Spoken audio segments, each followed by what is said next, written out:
কস্তুরী রেস্টুরেন্টে কচু পাতা চিংড়ি দেখে নিশ্চয়ই খুব লোভ হয়।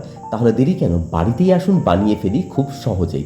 প্রথমে কচু পাতাগুলোকে কুচিয়ে ভালো করে গরম জলে নুন আর লেবু দিয়ে সেদ্ধ করে জলটা ঝরিয়ে নিন, তাতে গলা কিন্তু একদম ধরবে না। তারপর একটা মিক্সিং জারে একপাশে সর্ষে আর পোস্ত বেটে রাখুন, আর নারকেলটাকেও বেটে রেখে দিন।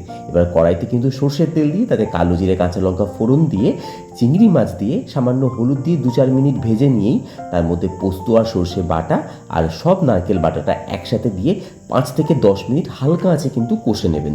কষানো হয়ে গেলে ওপর থেকে স্বাদ মতো নুন দিয়ে দিন, আর নুন দেওয়া হয়ে গেলে আরেকটু পরিমাণে হলুদ অ্যাড করে দিন। হলুদ দিয়ে সেদ্ধ করে রাখা কচু পাতা দিয়ে ভালো করে জলটা শুকিয়ে একদম শুকনো করে নামানোর আগে চিনি আর বেশ খানিকটা সর্ষের তেল দিয়ে নামিয়ে গরম গরম ভাত দিয়ে নিজে খান আর বাড়ির সবাইকে খাওয়ান। আর এইটা কিন্তু বানিয়ে আমাকে কমেন্ট করে জানাবেন কেমন লাগলো। আর রেসিপিটা ভালো লাগলে প্লিজ চ্যানেলটা সাবস্ক্রাইব করে দেবেন।